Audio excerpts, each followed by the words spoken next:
Bienvenue dans Terrienne, l'actualité sur la condition des femmes dans le monde. Direction l'Afghanistan cette semaine pour une plongée dans la nuit des femmes. Cette nuit qui semble ne jamais finir dans un documentaire afghane. La journaliste et grand reporter Solène Chalvon-Fioriti nous emmène à la rencontre de femmes de 4 générations d'Afghanistan.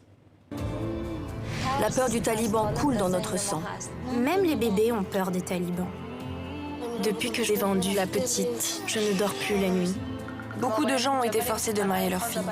On me dit que je ne peux pas être embauchée parce que je ne suis qu'une femme. J'ai tous les certificats médicaux qui attestent des coups et des fractures. Je ne comprends pas pourquoi nous avons été créés. Pourquoi sommes-nous nés dans ce pays ?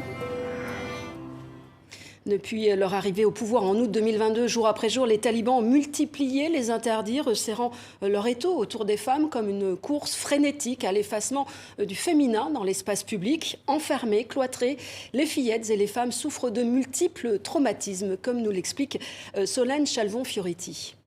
La souffrance psychique des femmes afghanes, elle commence à être mesurée aujourd'hui par les Nations Unies, qui estiment que 80% des suicides sont des suicides de femmes aujourd'hui. Et en fait, c'est particulièrement présent et prégnant à l'intérieur des foyers, puisque en fait, ce qu'il faut bien comprendre, c'est que quand on prive les gamines de collège, de lycée et d'université, on les prive pas du tout seulement d'enseignement, on les prive de sociabilité, on les prive de leurs amis, puisque évidemment dans un pays qui a connu 40 ans de guerre et qui est un pays à la fois très traditionnel et très patriarcal, les petites filles ne jouent pas dehors, il n'y a pas d'espace pour les enfants, filles.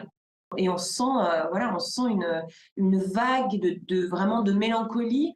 Ce qui me saisit le plus d'effroi, parce que c'est des jeunes filles très très jeunes, qui sont allongées par terre, complètement légumifiées, par moments qui répondent même plus à vos questions. Et ça, c'est vraiment terrible à voir. Oui, dans ce film, on assiste à une scène de lapidation. La journaliste nous explique pourquoi il était important pour elle justement de montrer ces images. L'image de la lapidation est insupportable, mais en fait, on peut la projeter. Ce que moi, je trouvais inouï dans ces images, c'était le son. C'est-à-dire qu'on entend des hommes qui disent, et notamment un juge taliban, qui disent « détruisez-la, achevez son âme, détruisez-la, détruisez-la ». Et je trouve qu'on comprend quand on entend ça, quand on voit tous ces hommes qui jettent toutes ces pierres sur cette femme, on comprend que on n'est pas dans une punition, on n'est pas dans une application de la charia, on est dans une volonté de détruire la femme, et on comprend très bien à travers cette scène que la femme est une forme d'exutoire de la violence. Voilà, toutes les infos sur ce documentaire sont à retrouver sur le site de Terrienne, ainsi que notre entretien en intégralité. À la semaine prochaine.